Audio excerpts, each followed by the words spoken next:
शहर में 8 साल की कनु अपनी माँ वैशाली और पिता सुधीर के साथ रहती थी।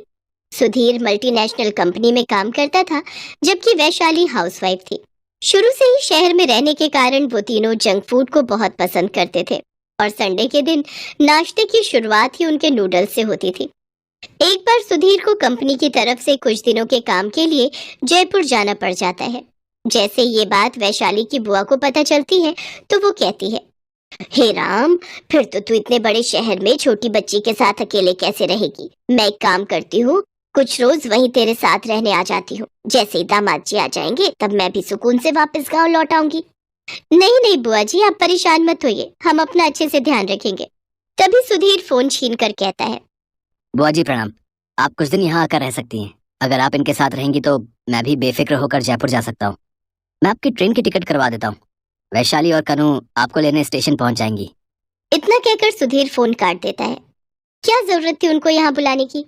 अच्छा है ना, तुम दोनों को कंपनी मिल जाएगी और मैं भी बेफिक्र होकर काम पर जा पाऊंगा। मम्मी, आपकी बुआ आ रही है तो आपको तो खुश होना चाहिए। आप ये बात सुनकर इतना सैड क्यों हो गई? बेटा, तुम जानती नहीं हो उन्हें। अभी जो तुम ये नूडल्स खा रही हो ना, ये भी बंद करवा देंगी तुम्हारे। आज जितना मर्जी खाने हैं खा लो। उनके सामने तो भूलकर भी इन सब चीजों का जिक्र भी मत करना। उन्हें ये सब junk food and fast food बिल्कुल भी पसंद नहीं है। मुझे तो याद भी नहीं माँ की आखिर बुआ नानी दिखती कैसी हैं। मैं तो बहुत छोटी रही होंगी ना जब उनसे आखिरी बार मुलाकात हुई होगी। हाँ बेटा, तू 3 साल की थी जब तू उनसे मिली थी। प्यार तो वो हम सबसे बहुत करती हैं, लेकिन वो खाने को लेकर बहुत स्ट्रिक्ट है। उन्हें ये सब फास्ट फूड, बाहर का खाना बिल्कुल भी पसंद नहीं। ना तो वो खुद खाती है और ना ही औरों को खाने देती है। जब तुम उनसे मिलोगी तो तुम्हें सब समझ आ जाएगा। अगले दिन सुधीर जयपुर के लिए निकल जाता है तो वहीं वैशाली और कनु बुआ जी को लेने स्टेशन पहुंच जाती है। लगता है बुआ जी को आने में अभी थोड़ा वक्त लगेगा। मम्मी, मुझे भूख लगी है। वो देखो सामने कोल्ड ड्रिंक एंड चिप्स की दुकान है। ऐसा करती हूँ, तब तक मैं इन्हें ले आती हूँ। लेकिन तभी पीछे से किसी बुजुर्ग महिला की आवाज आती है। क्यों बेटा, ये बाहर का खाना क्यों खाना है? थोड़ी देर सब्र कर, मैं तुझे घर चलकर देसी घी का हलवा बनाकर खिलाती हूँ। बुआ जी आ लो, आ गई बुआ जी। मम्मी ठीक ही कह रही थी, बुआ जी तो जंक फूड को हाथ भी नहीं लगाने दे रही। प्रणाम बुआ जी। जीती रहो, जीती रहो। चलिए बुआ जी, अब घर चलते हैं। बाहर ऑटो वाला हमारे वेट कर रहा होगा। अरे ऑटो में क्यों, पैदल चलेंगे। इसी बहाने मुंबई दर्शन भी हो जाएंगे और हम सब की वो क्या कहते हैं उसे क्या कहते हैं उसे, हाँ, वॉकिंग शॉकिंग भी। वैशाली और कनु हाफते हाफते घर पहुंचते हैं, जबकि बुआ बिल्कुल भी नहीं थकी हुई होती। तुम लोग तो इतना सा चलकर ही कितना थक गए। रुको, मैं अभी तुम दोनों के लिए पानी लेकर आती हूँ। बुआ जैसे ही किचन में जाती हैं तो उनकी नजर वहां रखे नमकीन, बिस्किट्स, नूडल्स के पैकेट पर जाती है और किचन में रखे उन सामानों पर छोटे छोटे कॉकरोच, मक्खियां देखकर तो वो हैरान ही रह जाती हैं। हे राम, ओहो, तो यही कारण है इन लोगों की कमजोरी का। ये लो पानी पियो। अब समझ आया तुम लोगों की कमजोरी के कारण। ये बाहर की चीजें खा खा कर ये तो मुझे घर कम और दिल्ली का चिड़ियाघर ज्यादा लग रहा है, जहाँ दुनिया भर के कॉकरोच, मक्खियां और छिपकलियां घूम रही हैं। अरे गांव में तो तुम्हें एक मक्खी मच्छर तक नहीं मिलेगा। अब इस घर की साफ सफाई और तुम सबकी सेहत का ध्यान मैं खुद रखूंगी। इसीलिए तो कहते हैं कि घर में बड़े बुजुर्ग का होना बहुत जरूरी है। बुआ दिन भर सबके खाने पर नजर रखती। घर में फास्ट फूड तो बिल्कुल आने ही नहीं देती, जिससे वो दोनों परेशान हो जाते हैं। क्या बुआ जी, जब देखो तब ये साग सब्जी खिलाती रहती हो। मैं नहीं खाऊंगी, मुझे अब कुछ टेस्टी खाना है। हाँ बुआ जी, थोड़ा बहुत तो बाहर का खाना खाने में कोई हर्ज नहीं है। खाना तो यही मिलेगा, हरी भरी सब्जियां और कम मसालेदार। खाना है तो खाओ, नहीं तो भूखे ही रहो। लेकिन तुम लोगों को ये बेकार का मैदा खाने नहीं दूंगी। बुआ जी के सादे और बेस्वाद खाने से परेशान कनु और वैशाली बाहर के तीखे और स्वादिष्ट फास्ट फूड को खाने के लिए तरस गए थे। एक दिन कनु जब स्कूल से घर आ रही होती है तो उसकी नजर एक ठेले पर जाती है, जिस पर चाइनीज पानी पूरी वाला लिखा हुआ होता है। उस ठेले को देख कनु के मुंह में पानी आ जाता है। ये तो कोई नया पानी पूरी वाला लगता है। चलो, अपने मोहल्ले में कोई तो नया पानी पूरी वाला आया, जरा चक्कर देखती हूँ।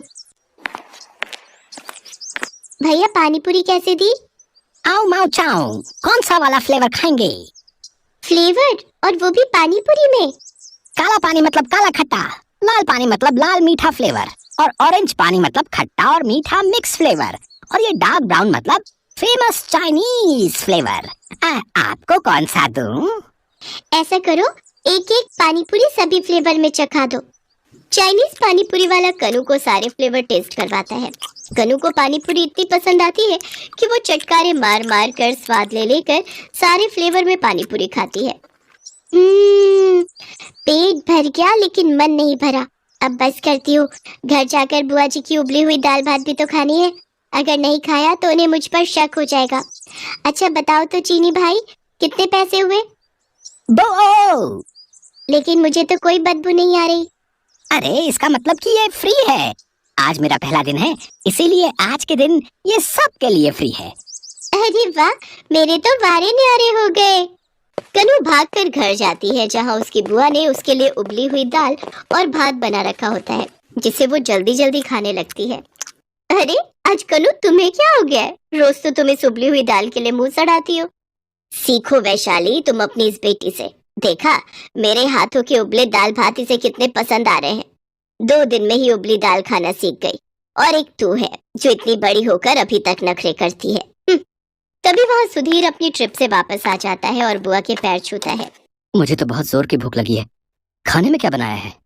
ये ले बेटा, उबली हुई दाल और भात खा। अच्छा अब मैं चली आराम करने, तुम सब अपना खाना खत्म करके ही उठना। ये उबली दाल, तुम दोनों ये सब कैसे खा रहे हो? मुझसे तो नहीं खाई जाएगी। मैं अभी अपने लिए बाहर से कुछ ऑर्डर करता हूँ। ये तुम क्या कर रहे हो सुधीर? अगर बुआ को पता चला कि हम फास्ट फूड खा रहे हैं तो वो हंगामा कर देगी। तुम तो जानते ही हो उन्हें। कन्नू, तुझे कैसे ये उबली दाल भात पसंद आ रहा है?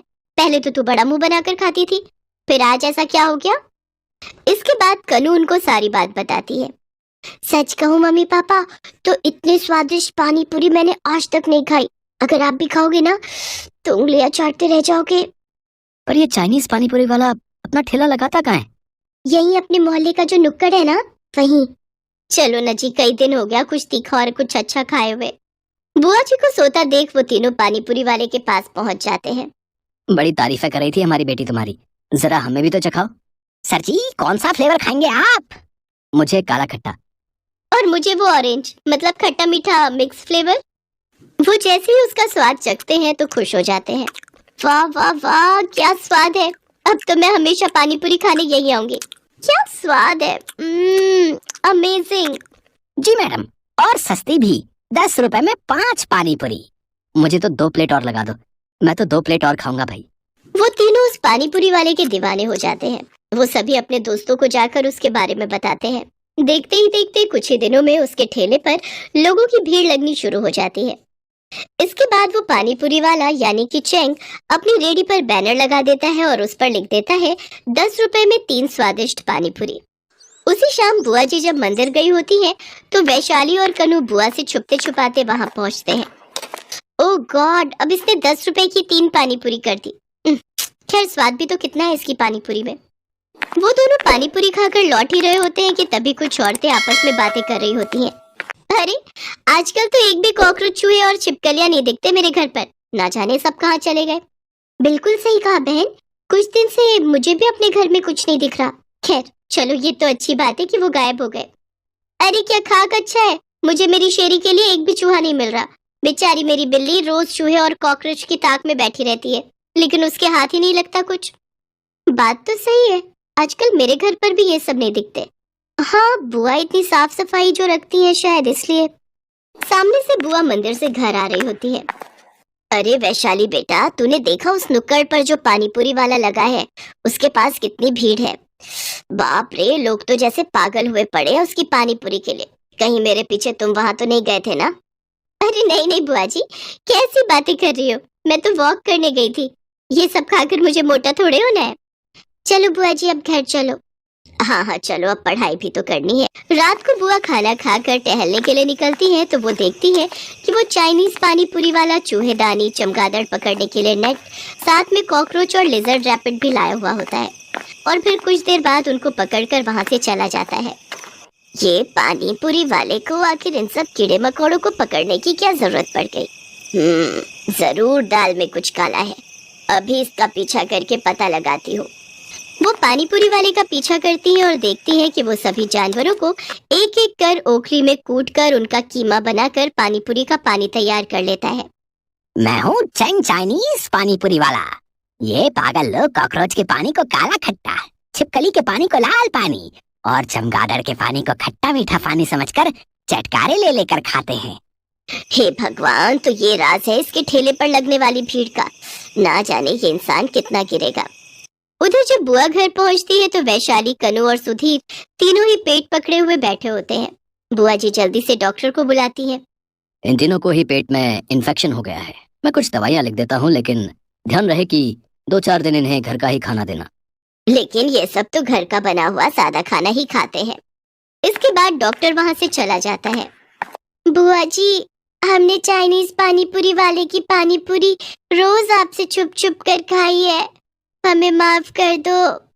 इसके बाद बुआ जी उन सब के लिए आयुर्वेदिक काढ़ा बनाती है और उनकी खूब देखभाल करती है। अगले दिन रात को चेंग फिर से जानवर पकड़ने जाता है, लेकिन तभी बुआ जी शोर मचाकर सबको इकट्ठा कर लेती हैं और चेंग की सच्चाई सबको बता देती हैं। फिर पुलिस बुलाकर उसे पुलिस के हवाले कर देते हैं और सभी बुआ जी का शुक्रिया अदा करते हैं। हमें माफ कर दो बुआ जी, आपने तो हमारा भला ही चाहा, लेकिन हमसे ही गलती हो गई। गलती मेरी भी है जो मैंने तुम लोगों पर कुछ ज्यादा ही सख्ताई की। अगर थोड़ी ढील दे देती तो तुम्हें यूं छुप छुप कर पानी पूरी खाने की जरूरत नहीं पड़ती। फिर वो सभी पूरी तरह से ठीक हो जाते हैं। अगले दिन बुआ जी अपने गांव जाने के लिए स्टेशन पहुंच जाती है। मोहल्ले के सभी लोग उन्हें स्टेशन पर छोड़ने आते हैं और हार पहनाकर और ढेरों गिफ्ट देकर उनका धन्यवाद करते हुए उन्हें खुशी खुशी विदा कर देते हैं।